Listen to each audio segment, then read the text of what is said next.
하나님 말씀 사도행전 7장 17절입니다.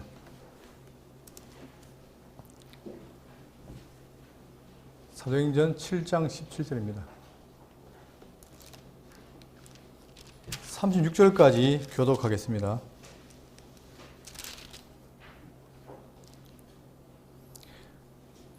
하나님이 아브라함에게 약속하신 때가 가까움에 이스라엘 백성이 애굽에서 번성하여 많아졌더니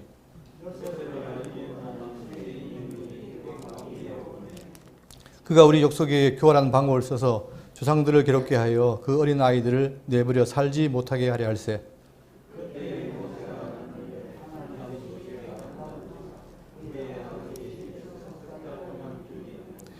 버려진 후에 바로의 딸이 그를 데려다가 자기 아들로 기르매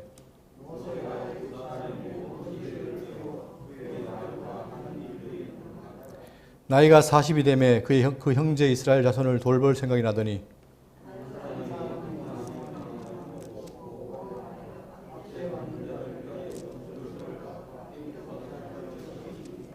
그는 그의 형제들이 하나님께서 자기의 손을 통하여 구원해 주시는 것을 깨달으리라고 생각하였으나 그들이 깨닫지 못하였더라.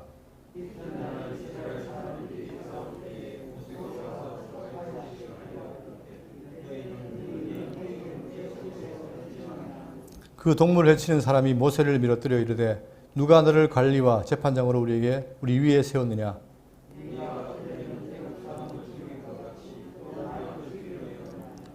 모세가 이 말 때문에 도주하여 미디안 땅에서 나그네 되어 거기서 아들 둘을 낳으니라.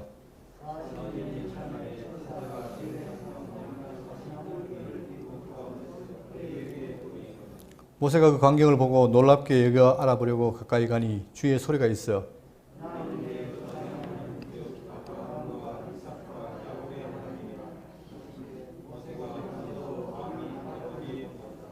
주께서 이르시되 내 발에 신을 벗으라. 네가 서 있는 곳은 거룩한 땅이니라.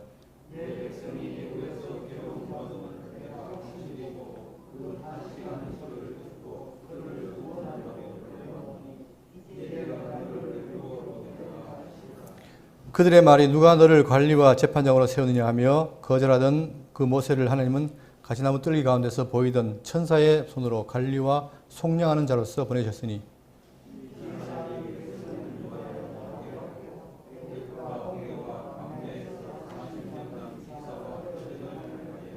아멘. 예, 상당히 긴 내용이었습니다. 예루살렘에 복음이 전개되고 사람들이 점점 많아졌습니다. 많아지니까 그 교회 내에서 구제에 문제가 생겼죠. 그래서 그걸 해결하기 위해서 사도들이 7 집사를 세웠습니다. 7 집사 가운데 한 사람이 스데반이 아시아에서 온 유대인들, 그러니까 지금 이 구레네와 알렉산드리아, 아시아, 길리기아 이 지역에 있는 자유민들이 있어요. 과거에 종으로 갔다가 풀려난 자들인데 이들이 와서 예루살렘의 회당에서 지금 스데반과 논쟁이 붙었습니다. 자, 그랬을 때에 그들이 뭐라고 말하냐면 바로 이 예수, 즉 예수를 따르는 무리들이 모세와 하나님을 모독한다. 또한 성전을 모독하고 율법을 어긴다. 이거를 지금 강조하는 거예요. 그러니까 그것 때문에 스데반이 고소를 당해서 결국은 사내들인 공개에 서게 되죠. 그때에 이게 사실이라 물을 때 스데반은 그때부터 자기에 대한 진술을 합니다. 그런데 이 내용이 60절이에요. 굉장히 길어요. 그러다 보니까 학자들이 하는 말이 뭐냐면 이 스데반의 말이 목적도 어떤 문제식도 없이 그냥 하는 말이다. 논리가 없다. 이렇게 비난합니다. 그러나 그렇지 않습니다. 지금 논점은 두 가지예요. 유대인들이 율법과 그 다음에 성전을 모독한다. 이거에 대한 요점을 정확하게 베드로는 스데반은 지적하면서 답을 내놓습니다. 우리는 오늘 첫째 시간에 첫 번째로 스데반의 설교 첫 번째인데 오늘은 율법에 관한 얘기를 한번 해보겠습니다. 그리고 다음 시간에는 성전에 관한 문제. 이 두 가지 문제는 너무나 중요하기 때문에 예수님도 결국은 신성 모독과 율법을 어기고 그 다음에 이 성전을 모독한다는 것 때문에 돌아가셨잖아요. 그렇기 때문에 이것은 굉장히 중요한 내용이라서 우리가 스데반 설교를 잘 살피면 아주 좋은 시간이 될 것으로 보겠습니다. 17절 보시면 그 전에 지금 이 전체의 순서는 뭐냐면은 6장 8절부터 15절까지 해서 이제 변론이 생겼죠. 그래서 체포를 당했습니다. 그리고 이제 여기에 대한 걸 논증하는데 우리가 지난 시간에 족장시대 역사, 아브라함 때부터 쭉 해서 요셉 때까지를 살펴봤습니다. 그리고 이걸 왜 얘기했을까? 이유가 있죠. 그리고 이제 오늘은 출애굽 지도자 모세의 등장과 그 다음에 이스라엘의 우상 숭배 요 부분 총 17부터 43절까지 내용을 우리가 살필 텐데 여기에서 스데반이 뭘 얘기하는가 이걸 우리가 잘 짚어내야 됩니다. 자, 그런데 이렇게 얘기하니까 이렇게 스데반이 진술하니까 마지막에 7장 54절에 보면 뭐라 했냐면 그들이 이 말을 듣고 마음에 찔려 그를 향하여 이를 갈거늘. 우리는 그냥 읽었을 때 평이한 내용일지 모르지만 유대인들은 이 말을 알아들은 거예요. 그러니까 그들이 이 말을 듣고 지금 앞으로 살필 오늘 설교와 다음 주 설교를 보시면 이걸 듣고 어떻게 했냐 마음이 찔렸다. 그리고 그를 향하여 이를 갈거늘. 분노했다는 얘기죠. 결국 분노의 표현이 바로 뭐냐 스데반을 죽게 하는 순교하게 하는 그런 결과가 오게 됐습니다. 자, 그러면 우리가 이제 이 두 가지 내용을 볼 텐데 오늘은 7장 17절 보겠습니다. 하나님이 아브라함에게 약속하신 때가 가까움에 이스라엘 백성이 애굽에서 번성하여 많아졌더니 자 모든 게 때가 있는 것처럼 하나님께서 정하신 때가 있어요. 어떤 때? 약속하신 때인데 어떤 약속이냐 이 약속을 알리시기 위해서 창세기 17장 6절 보시면 내가 너로 심히 번성하게 하리니 자 중요한 것은 아직까지 아브라함에게 뭐가 없습니까? 아들이 없어요. 그런데 하나님 약속은 뭐냐 내가 너로 심히 번성하게 하겠다. 내가 내게서 민족들이 나게 하며 왕들이 내게로부터 나오리라 약속했어요. 그런데 이 약속을 하셨는데 그 이후에 이삭을 낳고 그 다음에 이삭, 야곱, 12아들 이러면서 숫자가 늘어났죠. 근데 이제 창세기 40장 26절 보시면 야곱과 함께 애굽에 내려 들어간 자는 야곱의 며느리들 외에 66명이니 이는 다 야곱의 몸에서 태어난 자이며 애굽에서 요셉이 낳은 아들은 2명이니 야곱의 집 사람으로 애굽에 이른 자가 모두 70명이었더라. 이삭 하나에 의해서 70명 늘었죠. 그들이 애굽으로 간 거예요. 자, 그런데 그 이후 어떻게 됐느냐? 출애굽기 1장 7절에 이스라엘 자손은 생육이 불어나 번성하고 매우 강하여 온 땅에 가득하게 되었더라. 그러니까 그들이 종로로 가면서 숫자가 늘어난 거예요. 얼마나 많았느냐? 매우 강하여 온 땅에 가득하게 되었더라. 그러면서 숫자를 말하기를 출애굽기 12장 31절에 이스라엘 자손이 람셋을 떠나서 숫곳에 이르니 유아 외에 보행하는 장정이 60만 가량이요. 자, 유아 외에 보행하는 사람만 60만 명이라 이 말이죠. 장정만. 수많은 잡족과 양과 소와 수이 많은 가축들이 그들과 함께 거하였으며. 그러니까 그 세월 동안에 그들이 애굽에 400년 동안 종노란 동안에 때가 되니까 심히 번성하게 됐다. 이걸 말하고 있죠. 그러면 이제 번성해서 숫자가 늘어나면 어떻게 됩니까? 하나님께서 다시 그들을 이끌어내서 어디로? 가나안 땅으로 가겠다 약속했죠. 그걸 이루기 위해서 이제 불러낼 텐데. 자, 18절. 요셉을 알지 못하는 새 임금이 애굽 왕위에 오르매 그들이 처음 갔을 때 요셉이 가서 총리로서 잘 다스려서 그가 아주 신망이 많았단 말입니다. 그러니까 애굽 전체에서 요셉을 알고 그를 존경했는데 점점 어떻게 됩니까? 요셉이 죽고 나니까 세월이 지나니까 요셉을 모르겠죠. 새 임금이 왕위에 오르매 자, 이 새 임금에 대해서 학자들이 논란이 많은데 이게 이제 애굽 나라, 이집트 나라의 어떤 왕조냐 그래서 주로 논쟁이 18왕조냐 19왕조냐 이 논쟁이 있어요. 그러면 여기 보시면 자 성경에는 연대를 밝히지 않지만 연대를 추정할 수 있는 게 있습니다. 그게 바로 뭐냐면 열왕기상 6장 1절을 보시면 이스라엘 자손이 애굽 땅에서 나온 지 480년이요 솔로몬이 이스라엘 왕이 된 지가 4년 15월 곧 둘째 날에 솔로몬이 여호와를 위하여 성전 건축하기를 시작하였더라. 자 지금 뭘 밝히고 있냐면은 솔로몬이 이스라엘 왕이 된 걸 밝히고 있어요. 그때가 언제냐면은 왕이 된 지가 BC 970년이에요. 그리고 그 4년이 했으니까 966년이겠죠. 그죠? 자, 그러면 이때가 언제냐? 나온 지가 480년이 했으니까 실제로 그걸 계산해 보면은 966년인가 그 다음에 여기 480년 더하면 언제입니까? BC 1446년이죠. 이게 나오는 거예요, 이게. 이게 성경에서 근거를 해서 나오는 건데 이 근거를 보면은 언제냐면은 여기 18왕조는 BC 1580년부터 1350년 그리고 19왕조는 1350에서 1205년이니까 19왕조에 해당이 안 되죠. 18왕조의 어떤 왕이란 말입니다. 그때 왕조, 한 왕이 이제 애굽 왕이 오름에 19절 그가 우리 족속에게 교활한 방법을 써서 조상들을 괴롭게 하여 그 어린 아이들을 내버려 살지 못하게 하려 할세. 자, 그럼 왜 이 왕이 그렇게 했느냐? 교활한 방법을 써가지고 그들을 괴롭게 했느냐? 그 이유는 뭐냐면 이들이 객이지 않습니까? 즉 객이잖아요. 원래 애굽 민족이 아니고 가나안 땅에 온 자들인데 그들이 놀랍게도 숫자가 막 번성하는 거예요. 너무 많은 거예요. 그러니까 오히려 애굽 백성보다 더 많아지니까 위협을 느끼는 거죠. 그러니까 그 우리 족속에 가나안 족속에게 아니죠. 이스라엘 족속에게 교활한 방법을 써서 조상들을 괴롭게 하여 그 어린아이들을 내버려 살지 못하게 하려 할세. 어떻게 괴롭게 했느냐. 그들의 고역을 시키는 거예요. 특히 국고성 비돔과 라암셋을 건축하게 하고 학대를 했습니다. 그리고 심지어 아이가 나면 아들은 나일강에 버려라.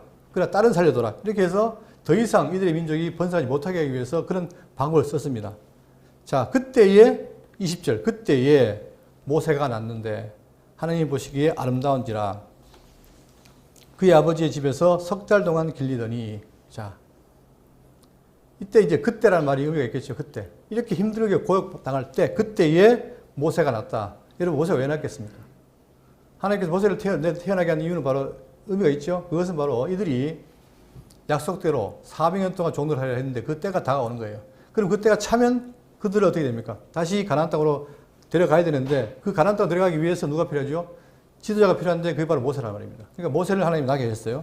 모세가 났는데 자 그러면 모세가 난 출정하는 거 보면 출애굽기 2장 1절에 레위 가족 중 한 사람이 가서 레위 여자에게 장가들어 여기서 레위 사람 중 한 사람이 레위 여자에게 장가를 든 거예요. 그때 남자가 누구냐면 바로 아므람이고 그 아내가 요게벳입니다. 그 아므람과 요게벳이 낳은 아들이 바로 아론과 모세죠. 그때 태어난 거예요.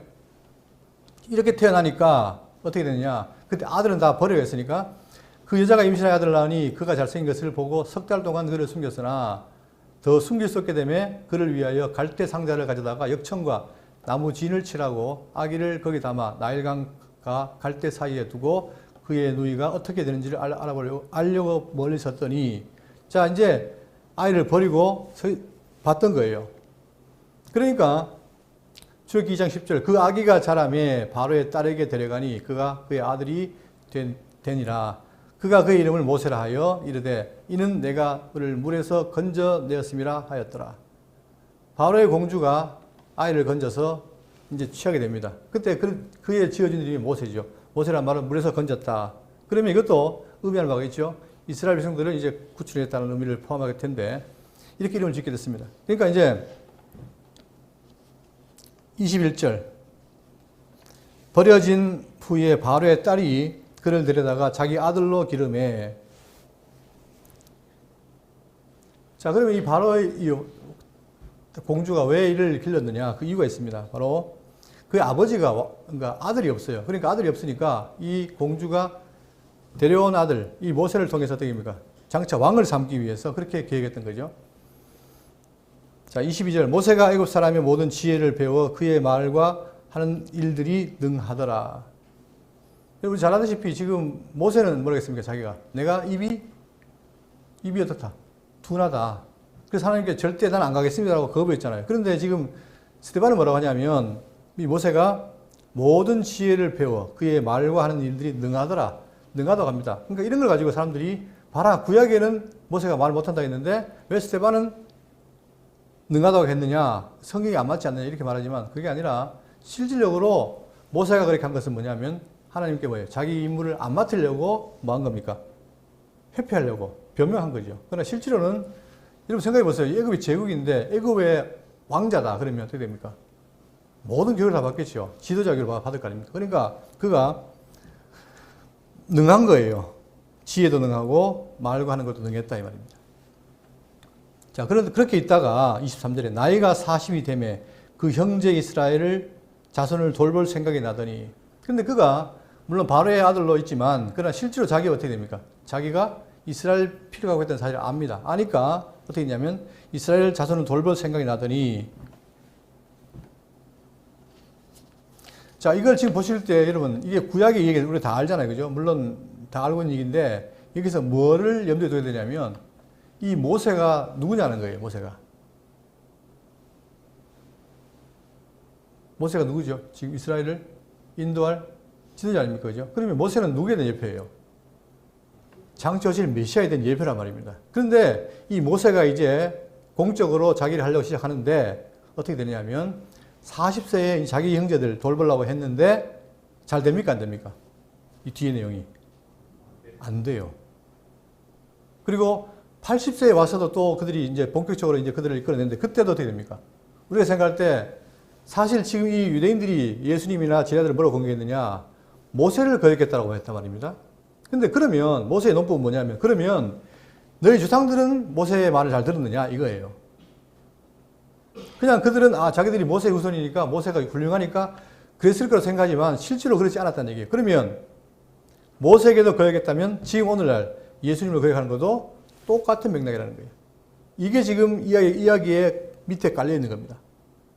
자, 그러니까 모세가 40이 되면 그 형제 이스라엘 자손을 돌볼 생각이 나더니 한 사람이 원통한 일을 당할 보고 보호하여 압제받는 자를 위하여 원수를 갚아 애굽 사람을 쳐 죽이니라. 자기가 이스라엘 사람인데 자기 민족이 어떻게 됩니까? 당연히 어떻게 되겠죠? 이들은 뭡니까? 외인이에요. 애굽 사람에서는 외인이니까 본토 사람이 지금 외인인 자기 족속을 압제하는 거예요. 그러니까 의문이 생길 거 아닙니까? 모세. 그러니까 해서 원수를 갚아 이 애굽 사람을 쳐 죽이니라. 그는 그의 형제들이 하나님께서 자기의 손을 통하여 구원해 주신 것을 깨달으리라고 생각하였으나 그들이 깨닫지 못하였더라.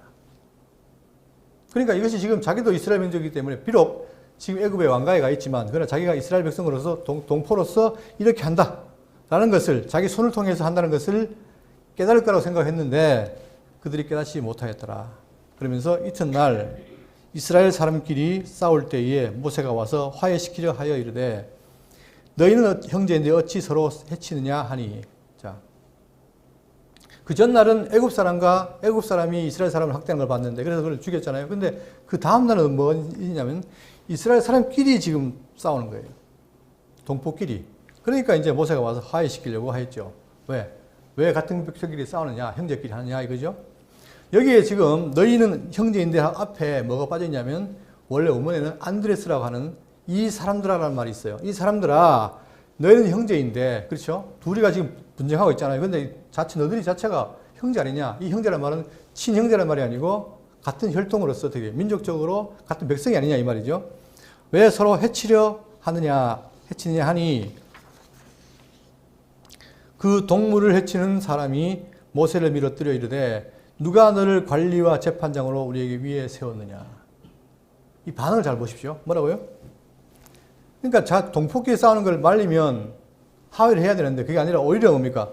모세를 밀친다 이 말입니다. 그거를 중재하고 화해시키는 모세를 밀치면서 이르되 누가 너를 관리와 재판장으로 우리 위에 세웠느냐. 거부를 하는 거죠. 이 말 속에 함축된 게 있어요. 지금 모세가 뭐 한다는 겁니까? 지금 자기 동족에게 배척을 받는 거예요. 지금.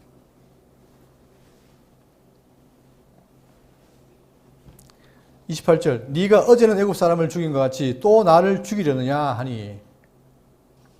모세의 마음은 그렇지 않죠. 자기 백성을 위해서 구해주려고 하고 화해시키려고 하는데 오히려 나도 죽이려 하느냐 이렇게 배척한단 말입니다. 그리고 또한 그 전날 애굽 사람을 죽였기 때문에 모세가 비록 그 왕자로 있지만 자기 동족을 자기 이스라엘 애굽 사람을 죽인 것은 큰 범죄죠. 자, 그런 상황에서 29절 모세가 이 말 때문에 도주하여 미디안 땅에서 나그네 되어 거기에서 아들 둘을 낳으니라. 이게 지금 구약 전체 역사를 축약한 거예요. 그러니까 우리가 대충 알고 있지만 자 보십시오. 여기 보시면 이 지도 좀 희미한데 여기가 지금 고센 땅입니다. 이스라엘 백성들이 애굽에 가서 거한 땅이에요. 여기가. 그리고 여기가 지금 시나이 반도에 있는 것이죠. 그리고 이쪽이 바로 미디안 광야입니다. 그러니까 모세가 그걸 듣고 도주한 거예요. 도주해서 어디 갔느냐? 이 미디안 광야에 갑니다. 여기 가가지고 누구를 만나요? 자기 장인 이드로 또는 르웰이라는 자기 장인을 만납니다. 만나서 거기서 누구를? 자, 보시면 출애굽기 16절에 미디안 제사장 이드로에게 제사장에게 7딸이 있었으니 그들이 와서 물을 길어 그 위에 채우고 그들의 아버지의 양떼에게 먹이려 하는데 자, 이 이드로에게 딸이 있어요. 딸이 7이 있는데 그들이 이제 양을 먹이죠. 그러니까 물을 먹이려 하는데 다른 목자들이 와서 그들을 쫓는 거예요. 딸들이 여자애들이 있으니까 남자들이 와서 쫓겠죠. 그러니까 도망갔던 모세가 일어나서 그들을 도와 그 양떼에게 먹이니라. 그들의 아버지 르웰에 이를 때에 아버지가 이르되 너희가 오늘은 어찌하여 이가 촉히 돌아오느냐. 그들이 이르되 한 애굽 사람이 우리를 목자애들의 손에서 건져내고 우리를 위하여 물을 길어 양떼에게 먹였나이다. 아버지가 딸들에게 이르되 그 사람이 어디 있느냐 너희가 어찌하여 그 사람을 버려두고 왔느냐 그를 청하여 음식을 대접하게 하라. 이렇게 돼서 인연이 돼가지고 결국 우리가 그 모세 이드로의 딸 십보라가 누구와 모세와 결혼을 해서 누구 낳습니까? 아들 게르솜 그리고 또 엘리에스를 낳는 거예요. 그래서 지금 그 얘기를 하고 있습니다. 그러니까 그가 가서 거기서 아들 둘을 낳으니라. 자, 이 아들인데 나중에 이게 이제 피난편 사건도 중요한 사건이 나오죠. 그건 다음에 하시기로 하고. 자, 30절. 40년이 참에. 자, 여기 보시면 그 전에 애굽 여기서 왕혈통으로 40년을 살았고, 그 다음에 미디안 와서 어떻게 됩니까? 여기 와서도 40년을 산 거예요. 그리고 30절. 40년이 참에 천사가 시내산 광야, 가시나무 떨기 불꽃 가운데서 그에게 보이거늘. 그러니까 아브라함 때부터 족장을 쭉 거쳐서 지금 모세를 이런 이유가 뭐냐면은 하나님이 아브라함에게 약속했잖아요. 너희들이 이방에 가서 400년 동안 종노를 한다. 그러면 이 땅으로 돌아온다 했죠. 그러니까 그 과정상에서 지금 애굽을 내려갔고 거기서 번성해서 이제 다시 때가 됐으니까 나온다 이 말입니다. 나오기 위해서 어떻게 됩니까? 하나님은 모세를 출산시켰죠. 그런데 40세에는 거부를 당했지만 80세가 되니까 드디어 하나님이 그를 부를 때가 된 거예요. 그래서 30절에 40년이 참에 천사가 시내산 광야 가시나무 떨기 불꽃 가운데서 그에게 보이거늘. 자, 유명한 장면입니다. 자, 어디냐? 여기 시내산. 이게 지금은 모든 사람이 여기 시내산을 말하고 있지만 최근에 그 김승학 집사라는 사람이 밝혀낸 게 바로 뭐냐면 여기가 아니라 어디다? 여기라는 거죠. 라오즈산. 이것이 원래 시내산이라고 말하고 있습니다. 자, 그러니까 이 시내산에서 그러니까 이상하잖아요. 여기 있는 모세가 왜 또 여기까지 갔겠어요? 그리고 여기 봤더니, 홍해를 봤더니 이쪽 보다가 이쪽에 뭐가 많습니까? 이쪽에 많은 유물들이 있어요. 어떤 유물들? 자, 애굽 사람들이 이스라엘에 출애굽을 하기 위해서 그들이 바다를 갈라서 건너갔잖아요. 그때에 사람들이 여기를 건너갔다 했는데 그게 아니라 여기는 유물이 없대요. 그런데 여기를 지나갔는데 여기를 봤더니 막 그 애굽의 그 마차라든가 이런 것들, 잔재들이 많다는 거 아닙니까? 그러니까 어쨌든 간에 지금 여기 알고 있는 이 시내산 여기가 아니라는 거예요. 그리고 여기는 60만이나 수십만이 설 수 있는 장소가 없답니다. 그러니까 어쨌든 간에 지금 밝혀지고 있는 것은 여기가 라오지산이다. 그러니까 여기에 있는 미디안에 있던 모세가 여기 시내에 간 거예요. 여기로 갔는데 거기 왔더니 가시나무 떨기 불꽃 가운데서 그에게 보이거늘. 모세가 그 광경을 보고 자, 요 장면을 보실까요? 자, 출애굽기 3장 1절에 모세가 그의 장인 미디안 대장 이드로의 양떼를 치더니 그때를 광야 서쪽으로 인도하여. 자, 보십시오. 이게 정확한 거예요. 다시 보시면 그러니까 여기서 하다가 이쪽으로 온 거예요. 이쪽으로 왔는데 이 홍해를 건다 말이 없어요. 그죠? 그러니까 이쪽으로 옮긴 거예요. 이쪽 요 라오지산 여기 간 거예요.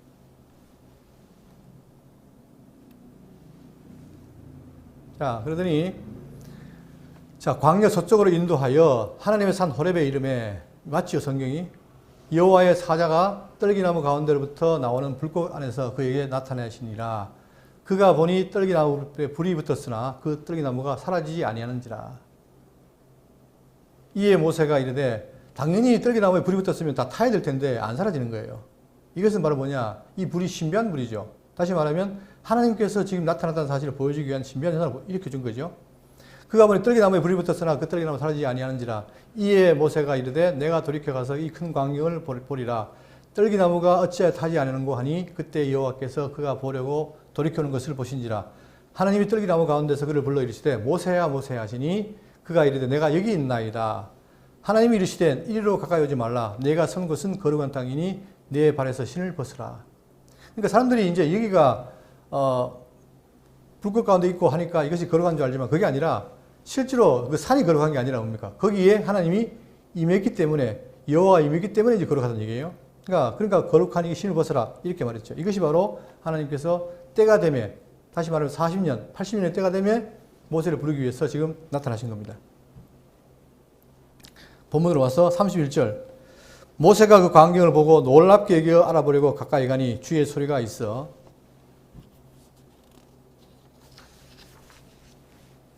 나는 내 조상의 하나님 즉 아브라함과 이삭과 야곱의 하나님이라 하신데 모세가 무서워 감히 바라보지 못하더라. 여기 보면 30절, 31절, 32절 여기 보면 자 나타난 자가 누굽니까? 처음에는 누가 나타났어요? 천사. 그 다음에는 뭐가 들려요? 주의 소리.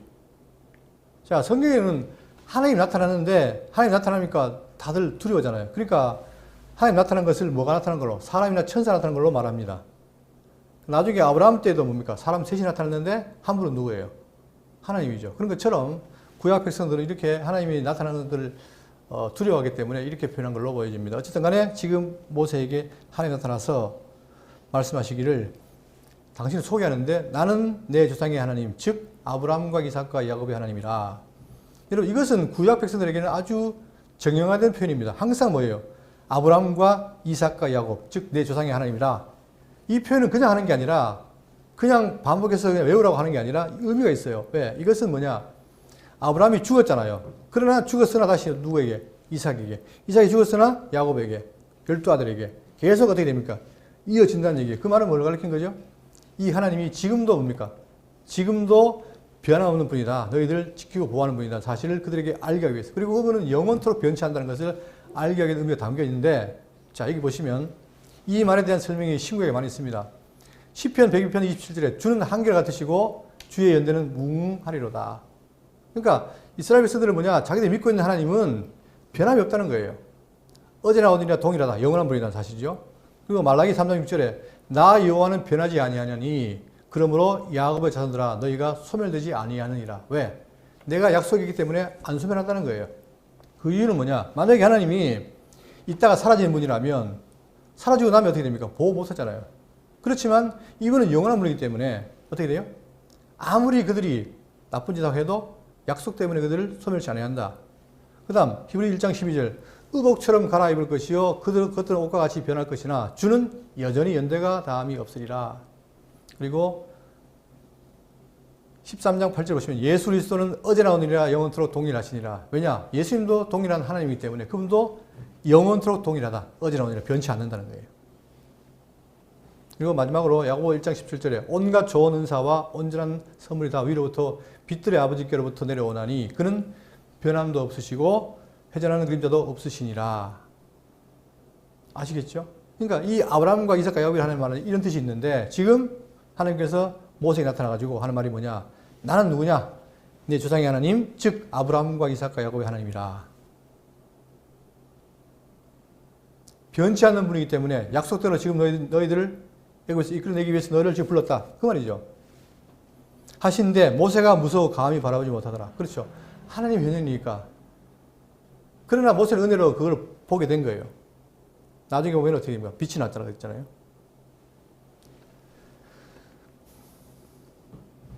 (3절) 3절 주께서 이르시되 내 발에 신을 벗어라. 내가 서 있는 곳은 거룩한 땅이니라.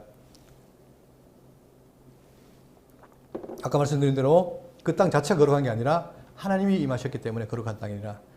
34절 내 백성이 애굽에서 괴로움 받음을 내가 확실히 보고 그 탄식하는 소리를 듣고 그들을 구원하려고 내려왔느니 이제 내가 너를 애굽으로 보내리라 하시니라.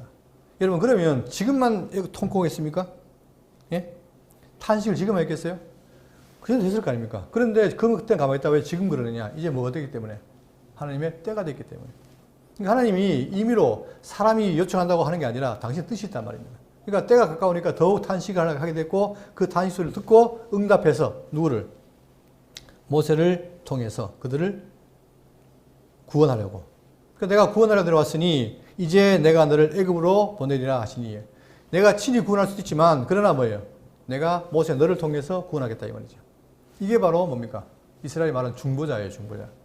아니 직접 맞습니다. 그러면 직접 우리도 하나님께서 우리를 구원하면 되지만 누구를 보냅니까? 아들을 보내는 거예요. 똑같은 원리죠.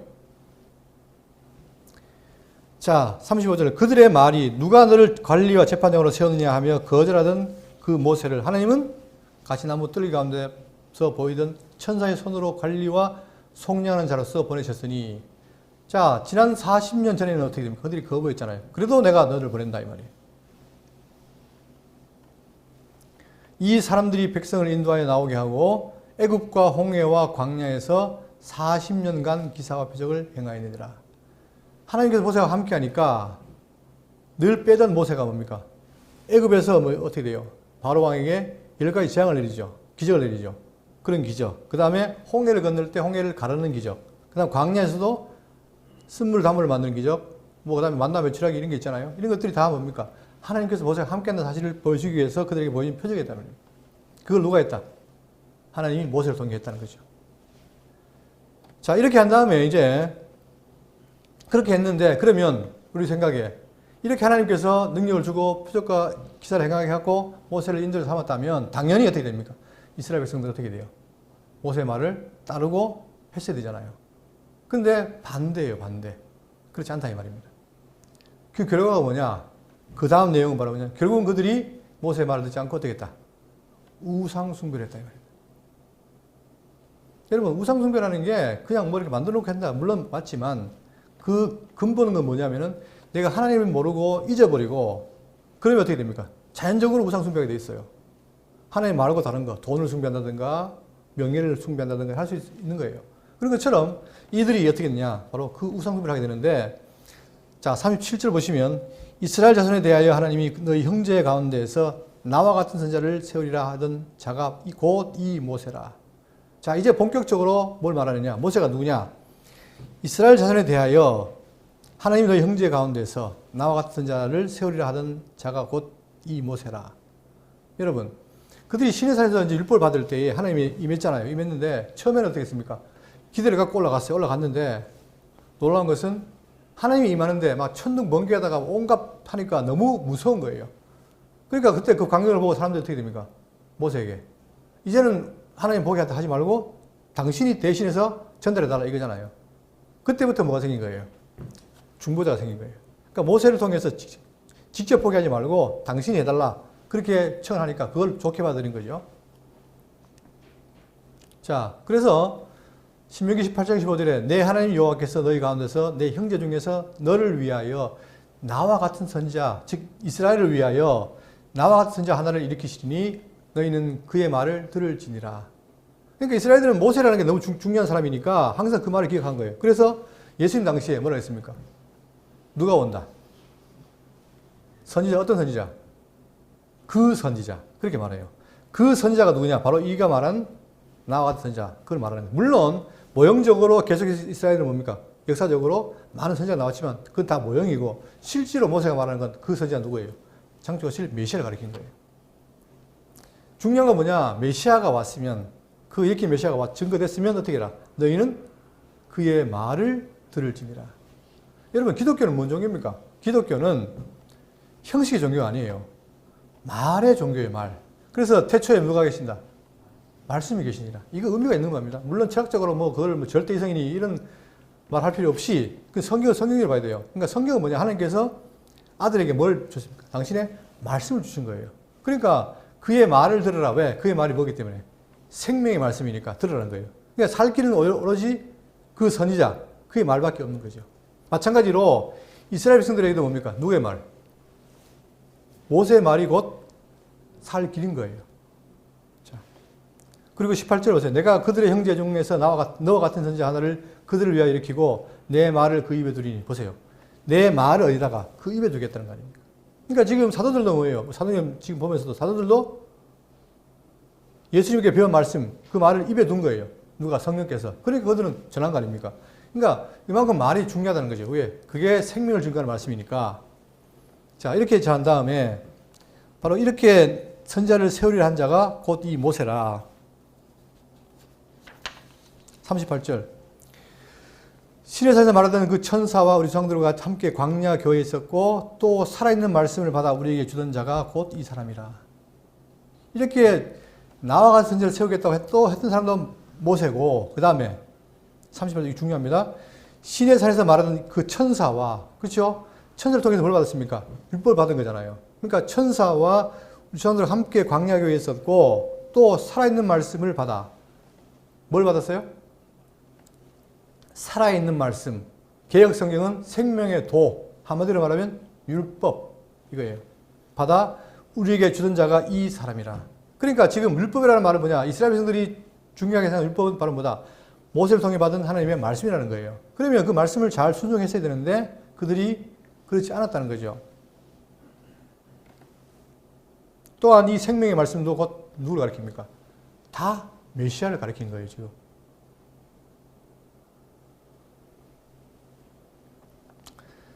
우리 조상들이 39절에 모세에게 복종하지 아니하고자 하여 거절하며 그 마음이 도리어 애굽으로 향하여. 자, 보십시오. 지금 모세의 스데반 논법은 뭐냐면, 봐라, 너희 조상들, 우리 조상들도 모세를 어겼고, 또한 너희들도 누구를? 참 선지자 예수님을 어겼다. 이걸 지금 말하고 싶은 거죠. 그러니까, 자, 우리 조상들이 모세에게 복종하지 아니하고자 하여 거절하며, 자, 하나님께서 뭘로? 그들을 인도할 지도자로 세웠는데도 불구하고, 말을 두었는데도 불구하고, 어떻게 했다? 거절했다는 거예요. 그 마음이 도리어 애굽으로 향하여. 자, 하나님께서 그들을 이끌어냈을 때 어디 갑니까? 목표는 뭡니까? 가나안 땅이에요. 그런데 제가 못 그린 지도지만 이렇게 있을 때 이 애굽 아니에요? 자, 그 다음에 여기가 가나안 땅. 그럼 하나님께서 지금 약속한 땅이 어디입니까? 여기 아니에요. 그래서 그들을 이제 가기 위해서 이들 데리고 와서 여기를 건넜어요. 홍해를 건넜으면 어디로 가야 됩니까? 향해 가야 돼요. 가야 되는데 자꾸만 어떻게 됩니까? 나와가지고 돌면서 어디로 가려고 그래요? 다시 애굽으로 돌아가려고 한다는 말입니다. 왜? 모세의 말은 이리 가라는데 모세의 말을 어기니까 자꾸만 애굽으로 가려고 하는 거예요. 그리고 그걸로 끝나는 게 아니라 40절 아론들을 이르되 우리를 인도할 신들을 우리를 위하여 만들라. 지금까지 뭡니까? 내가 방금 소개했잖아요. 신에서 하나님께서 모세에게 뭐라 했어요? 아브라함과 이삭과 야곱의 하나님이라. 변치 않는 조상의 하나님이라고 했는데도 불구하고 그들은 이 하나님을 못 믿으니까 뭘 보고 싶은 거예요? 직접 눈에 보이는 하나님을 만들고 싶은 거예요. 그 당시에 고대 근동에는 이 소가 굉장히 충성시됐는데, 자, 어떻게 만들었느냐? 우리를 인도한 신들을 우리를 만들라. 애굽 땅에서 우리를 인도하던 이 모세는 어떻게 되었는지 우리가 알지 못하나. 모세가 하나님께 올라가서 율법을 안 보이니까 불안한 거죠. 그러니까 그들은 어떻게 해요? 만들라고 아론에게 말했습니다. 그때에 그들이 뭘 만들어? 송아지를 만들어 그 우상 앞에 제사하며 자기 손으로 만든 것을 기뻐하더니. 그러니까 지금까지 하나님께서 보이지 않는 하나님이 모세를 통해 인도에 왔는데도 하나님이 안 믿어지니까 송아지를 만들었어요. 자, 그게 어떻게 되느냐? 이겁니다, 이거. 송아지를 금으로 만들었어요. 여러분, 금으로 만들면 어떨까요? 보기가 좋겠죠. 제가 지난 몇 달 전에 서울을 갔는데, 서울에 그 종로에 있는 절이 뭐죠? 큰 절? 네? 조계사에. 조계사를 제가 한 번도 못 가봤어요. 근데 이번에 가봤는데, 진짜 조계사 그 법당 안에 이 불상이 장난이 아니에요. 금빛 찬란한 불상이 있는데, 사람들이 앞에 가면 다 쫄겠더라고. 자, 그러니까 지금 여기도 뭡니까? 금송아지를 만들어 놓고 우상 앞에 제사를 하는 거예요. 그들에게는 이게 누굽니까, 이게? 금송아지가 아니고 그들을 인도에는 신이다 하는 거예요, 신. 자, 출애굽기 3장 4절에 아론이 그들의 손에서 금고리를 받아 부어서 조각칼로 새겨 송아지 형상을 만드니 그들이 말하되 이스라엘아, 이는 너희를 애굽 땅에서 인도해낸 너희 신이로다 하는도라. 결국은 큰 죄가 뭐냐면, 만든 것도 문제지만 만들어 놓고 뭐예요? 이를 인도해낸 신이라고 한 거예요. 이것이 범죄잖아요. 그러니까 결국은 모세를 지도자로 세웠어도 그들은 모세의 말을 어기고 이 조상의 하나님을 어기고 오히려 그들은 눈에 보이는 우상을 만들었다는 얘기입니다. 42절 하나님이 외면하사 그들을 그 하늘의 군대 섬기는 일에 버려두셨으니. 자, 이제 우상을 하나 섬기기 시작하니까 이제는 뭐 과간도 아니에요. 어떻게 하느냐? 하늘의 군대. 하늘의 군대가 뭐냐면 바로 일월성신입니다. 하늘에 있는 태양, 별 다 섬기는 거예요, 이제. 이는 선지자 책에 기록된 바 이스라엘 집이여 너희가 광야에서 40년간 희생과 제물을 내게 드린 일이 있었느냐. 그렇죠. 하나님께서는 이 광야를 통해서 어떻게 해요? 그들을 가나안 땅에 들여오는 게 목적인데 이들은 광야를 통해서 어떻게 하나님께 섬기는 게 아니라 온갖 뭐 했다는 거예요? 우상 숭배를 했다라고 말하고 있습니다.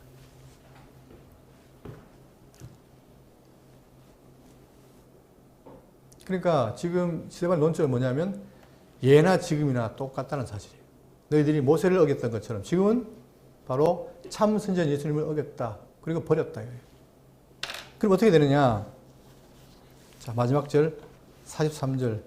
몰록의 장막과 신 레판의 별을 받들었으며 이것은 너희가 절하고자 하여 만든 형상이로다. 내가 너희를 바벨론 밖으로 옮기리라 함과 같으니라. 자, 여기 또 보시면 이게 몰록이라는 겁니다. 몰록신.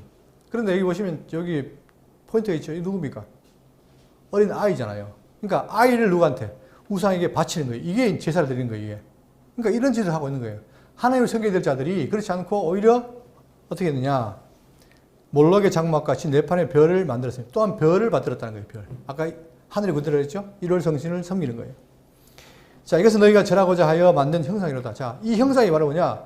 너희들이 절하고 싶어서 만든 거다 이 말입니다. 그러니까 불교도 마찬가지고 모든 종교는 뭐냐면 그 상을 만드는 이유가 뭡니까? 바로 그것을 통해서 자기들이 믿고 생각하는 신을 만들어내는 거예요. 그러나 아다시피 성경에 말하는 신은 뭐예요?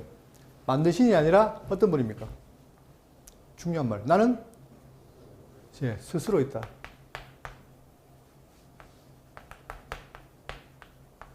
피조물이 아니고 스스로 계신 분이에요. 이 존재 방식이 달라요. 기독교만 스스로 있는 분이 바로 여호와신데 그분이 지금 이들을 섭리한다는 거예요. 그러나 사람들은 뭡니까? 이 신을 모르니까, 이 스스로인 자를 모르니까 자꾸만 만들어내고 거기에다 가치를 부여하는 거예요. 그러니까 지금 우리나라에 있는 그 불교, 불상 대표적이잖아요. 근데 또 웃기는 거 뭐냐면 불교는 부처를 믿는 게 아닙니다.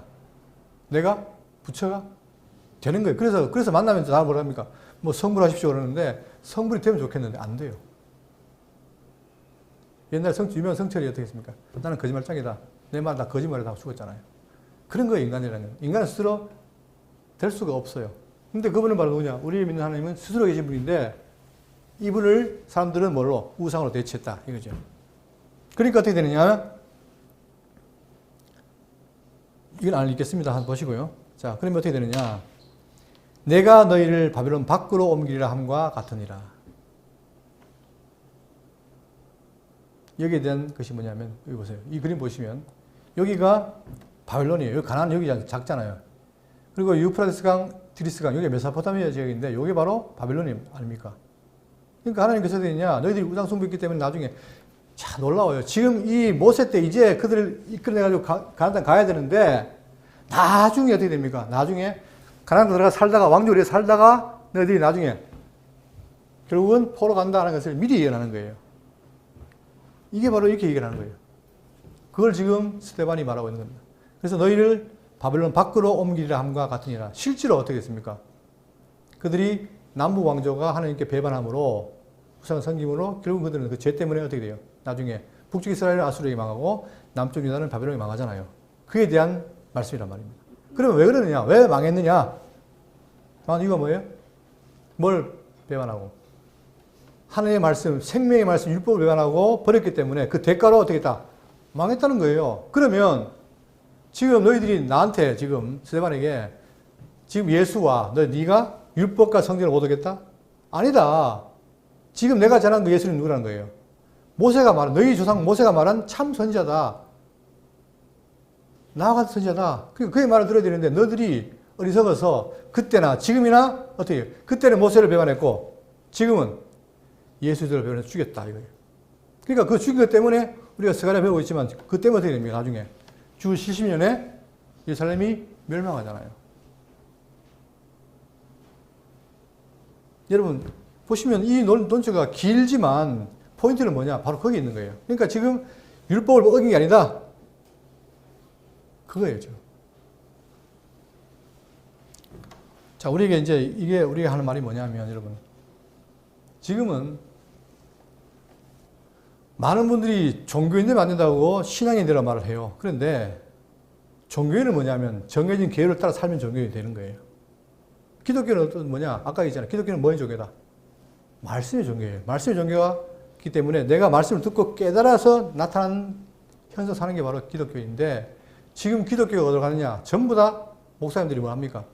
설교의 모든 게 다 뭐예요? 예? 예? 잘못해서? 예, 맞습니다. 다 적용이에요, 적용. 그냥 읽고 적용하라는 거예요. 모세가 이렇게 했으니까 너희도 이렇게 하고. 근데 그게 되면 다 되는데 그게 안 되는 거예요, 이게. 왜냐? 우리가 외형적으로 뭘 보고 따라가는 건 안 돼요. 우리가 죄인이기 때문에. 그럼 어떻게 되느냐? 그래서 예수님이 어떻게 했습니까? 우리 속에, 내 마음속에 뭘 했어요? 말씀을 신비에 기록한 거예요, 여러분. 왜 우리가 말씀을 배워야 되느냐? 어떤 분은 그럴 거예요.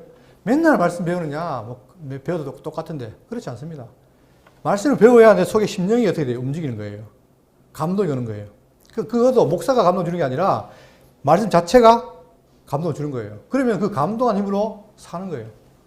제가 어떤 분이 하는 말이 굉장히 저한테 남는데 뭐냐면, 아니 지금 하나님께서 예수를 통해서 사랑의 나라를 만들었는데 사랑하고 사는 것이 우리 삶인데 뭘 율법을 지키려 하느냐. 그런 거죠.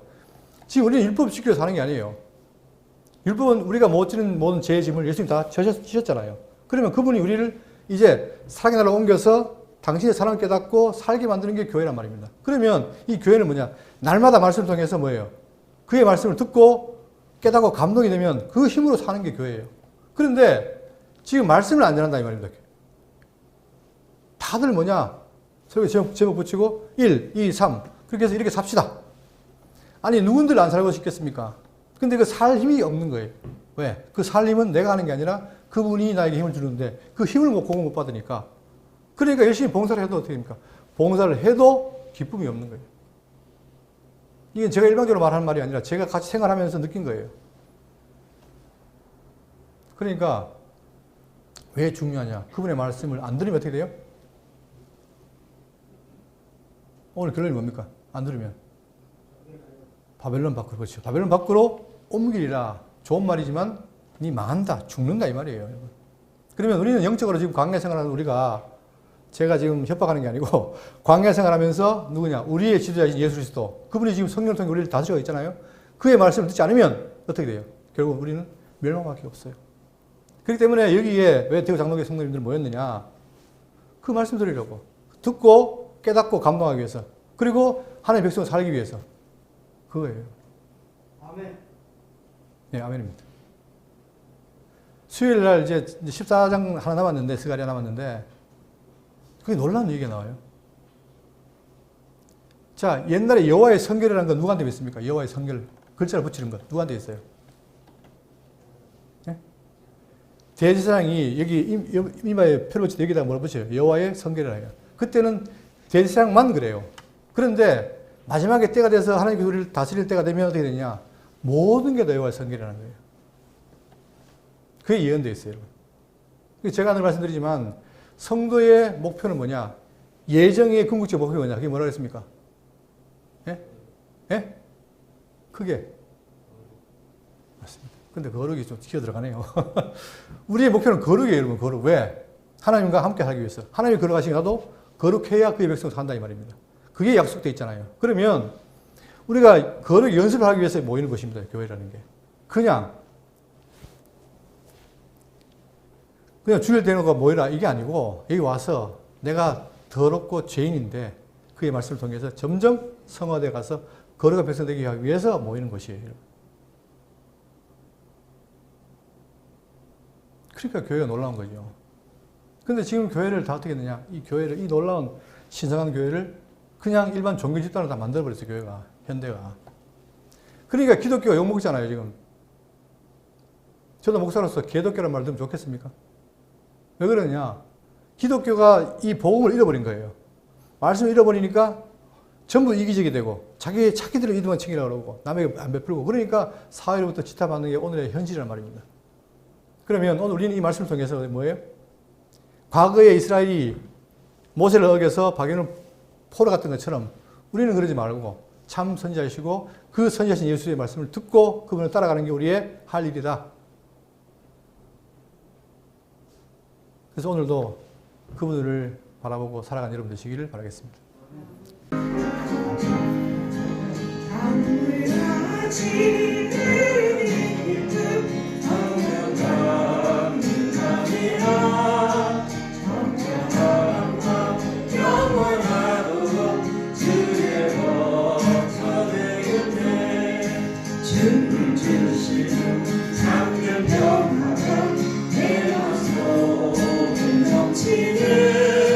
주는 말씀을 어색뿐 잠잠하라